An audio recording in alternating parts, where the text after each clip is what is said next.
All right, so welcome back to the show. In this episode, we're gonna be doing a driving tour to the southeast rural part of Richland County. We're gonna be taking Garner's Ferry Road out, visiting towns such as Hopkins and Eastover. This is kind of picking back up a part of my rural series. I'm trying to hit all the areas so many of you ask about, but just to be 100% honest, we don't make a ton of videos about. And it's not that there's anything wrong with the areas. I mean, I've had people buy out this way.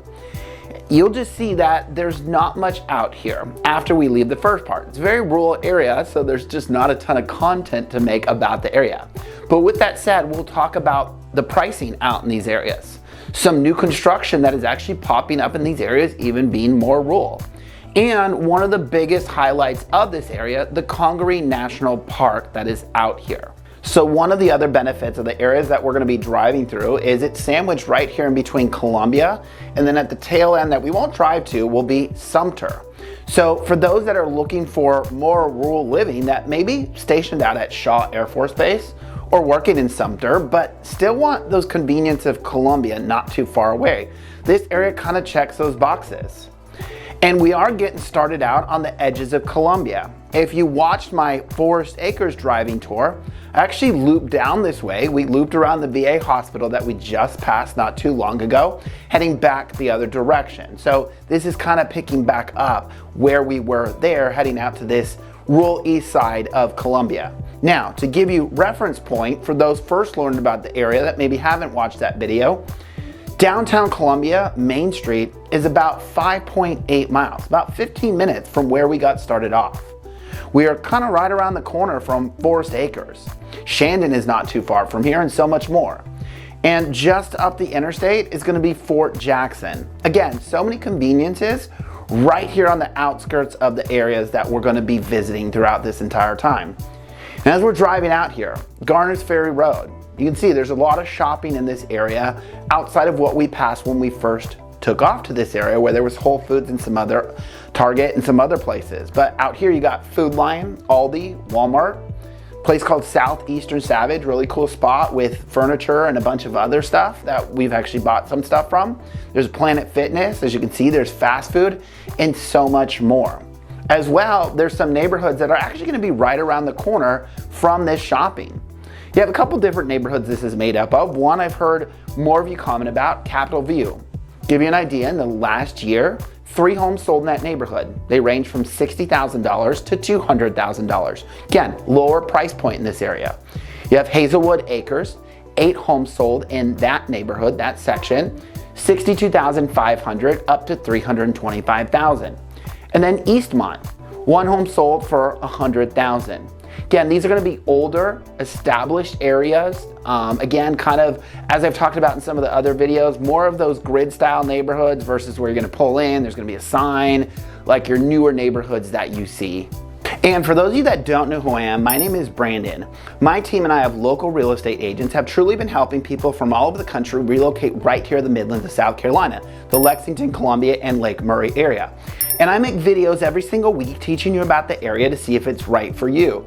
As someone who personally transplanted here myself, I know it's very hard to try and figure out if an area is right for you, especially if you've only got a chance to visit once, or maybe you've never visited the area. So that's why I come in here and make videos, whether it is these driving tours, you get that on the ground look of all these different areas you ask me about. I also do neighborhood tours where I tour different neighborhoods.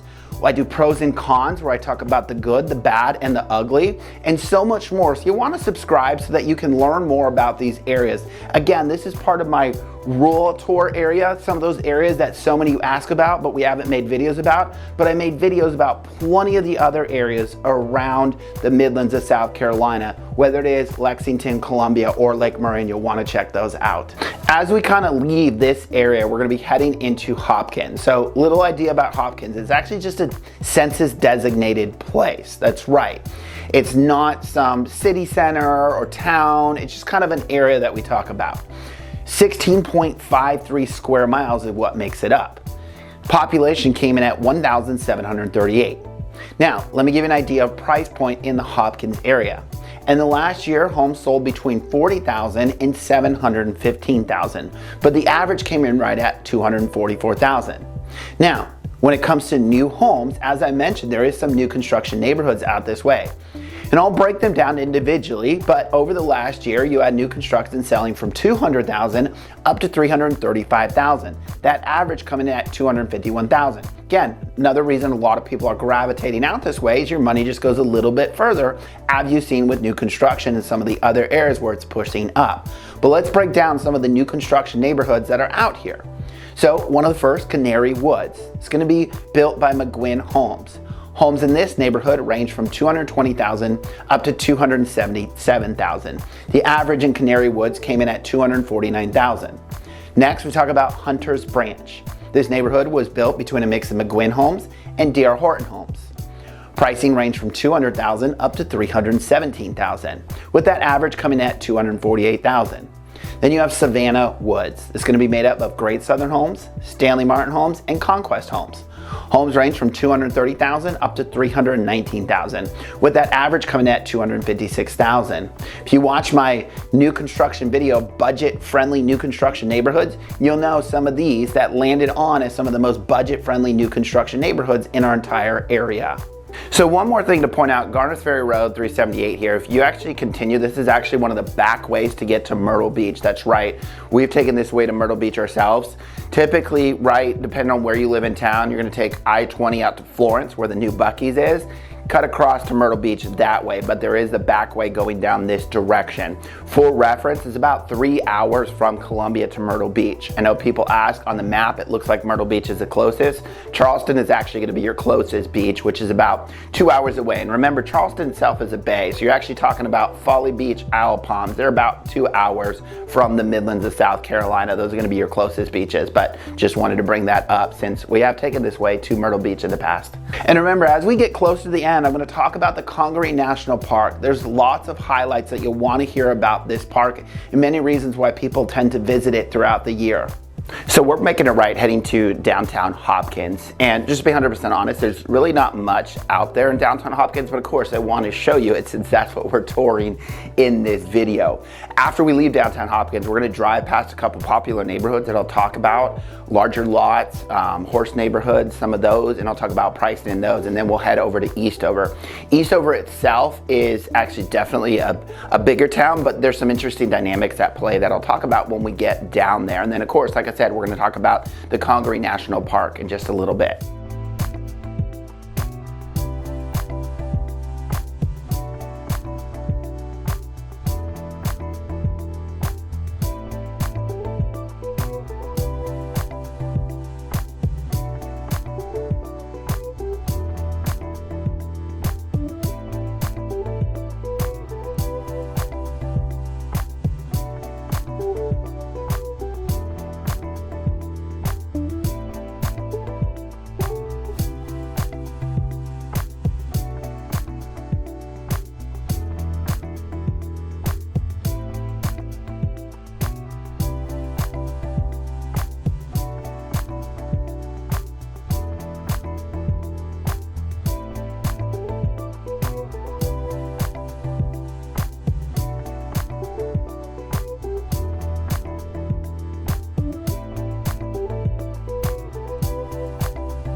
So this here is downtown Hopkins. Like I said, not much out here. Again, you'll see when we get to Eastover, a little bit bigger of a town, but some very interesting dynamics out there that we'll talk about when we get that direction.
So as we come down this direction, a couple of popular neighborhoods in this area, talking about Hunting Creek Farms. So they actually do have an amenity center when you first pull into the neighborhood with clubhouse, pool, and so much more.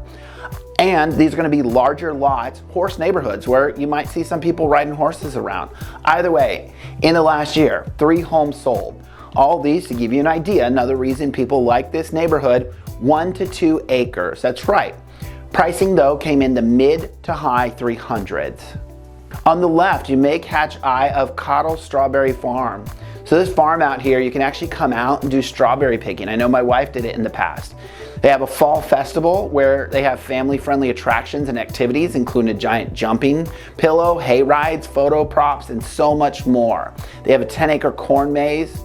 Get lost, have fun is what they say. Bring a picnic or munch on visiting food trucks. They said their new cantina serves sodas, chips, cotton candy, Gatorade, and more. Again, there's so much that happens that you'll have to check out over there at Cottle Strawberry Farm throughout the year. So you'll want to check out their website if you enjoy that type of thing.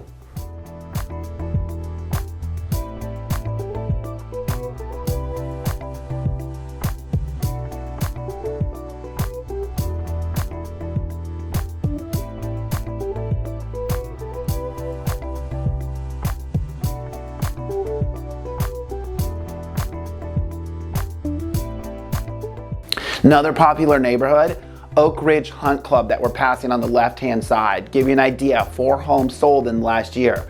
Again, larger lots, approximately 1.5 acres on most of the homes that we're talking about here that sold, some slightly bigger. Either way, pricing from $268,000 to $433,000.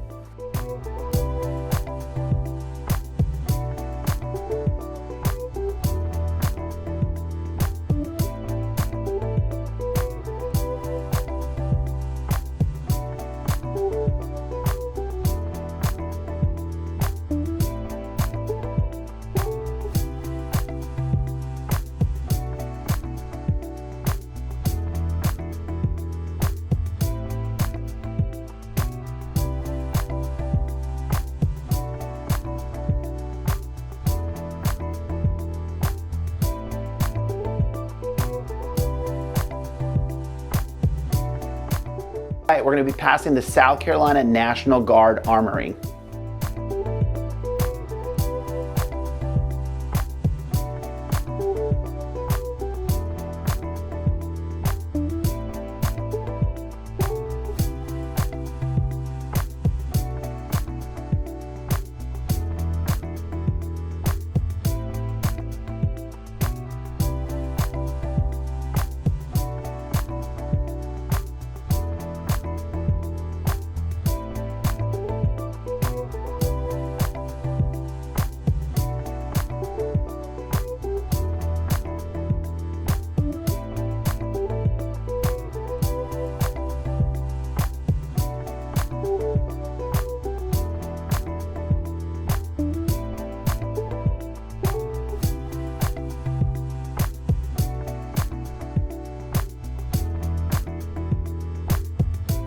So now we're making a right heading to Eastover, and again, in just a little bit here, I'll start talking about the Congaree National Park, which will lead us into downtown Eastover, which I'll talk about a little bit more when we get there.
So diving into Congaree National Park, this national park is 26,692.6 acres.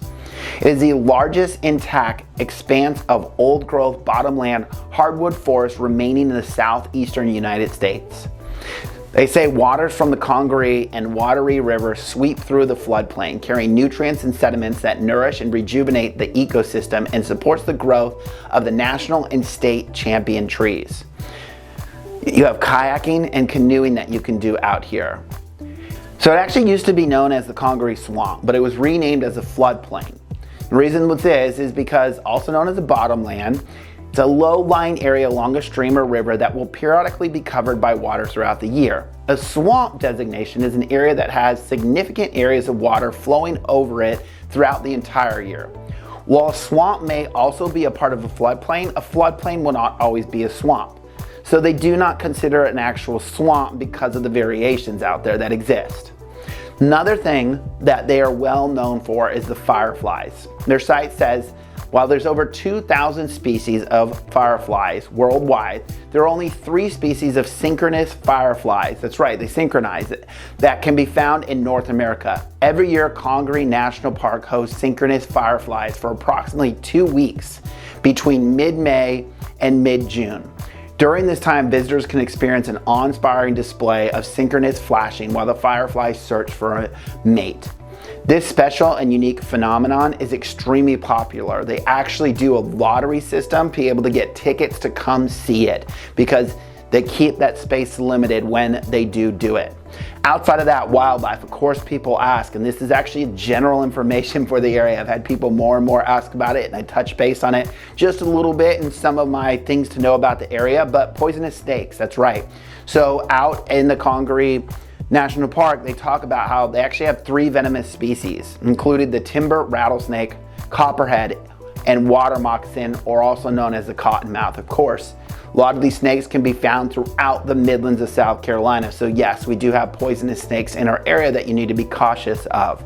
I tell people all the time, I know us personally in our backyard, we've seen non-poisonous snakes back there a couple times, but don't get me wrong, they have been spotted around our house, around the neighborhood by some people. Either way, another thing that gets brought up, alligators. So they say you're more likely to see alligators in the summer in the oxbow lakes, like Bates Old River out there at the Congaree National Park. They say alligators prefer swamps that are consistently underwater, but Congaree National Park is a floodplain forest that's only underwater for short periods of time. So they say you're unlikely to see the alligators in the winter. They say that while they do exist, it's not likely. I know I've personally been out there and I didn't see any gators and I was out there during the summer. So yes, you can see them, but it's not like one of those places where you're gonna go out there and find it every single time you come around. Again, that kind of carries on to other parts around the Midlands. A lot of people ask Lake Murray, and back in 2021, DNR said that there are no gators in Lake Murray. While there have been spottings over the many-year period, they say that it's not their natural habitat, and if they end up in there, they're likely gonna leave because it's not where they tend to reside. And so that's why they say you tend to be safe in Lake Murray. I know I've been in Lake Murray tons of times myself, never once seen them. I have friends that live on Lake Murray, they've never seen them. So again, very rare sightings. Oftentimes they say they think it's people actually dumping them in there, the kinds that people keep as pets, and they dump them in there to try and scare people. But like they said, they're not gonna live there, they're gonna leave. Either way, continuing on, out there at Congaree National Park, you can tent camp out there. There's no RV camping, I should say. And they do have both camping that you can drive to right there at the front entrance, as well as they have campsites that you actually have to hike to, making it a little more primitive. About a mile walk to that campsite. As well, they also have group sites over there. So now we're pulling into Eastover. Eastover, very small town. It's 1.2 square miles. Population came in at 621, and this is actually down from the prior census, that's right. And as we drive through the town, you may notice a lot of this just tends to be abandoned, unfortunately. Either way, give you an idea of pricing out here. Pricing in the Eastover area ranged from $25,000 up to $485,000, but that average came in at $200,000. Again, very small town, tends to look like it was one of those train stop towns I talked about in the past that just kind of got left over the years and has never really picked up. At the end over here, you will see Eastover Park, where they have baseball fields, pool, and so much more. Either way, you'll want to check out this playlist here, where I actually go and break down all the areas around Columbia to see which is right for you. Do you like these rural areas of Hopkins? And there's some others that I talk about, Elgin and so many more. Or are you looking for more of the suburbia with Lexington? I break all that down in this playlist, so you'll want to check this out to learn more about the area.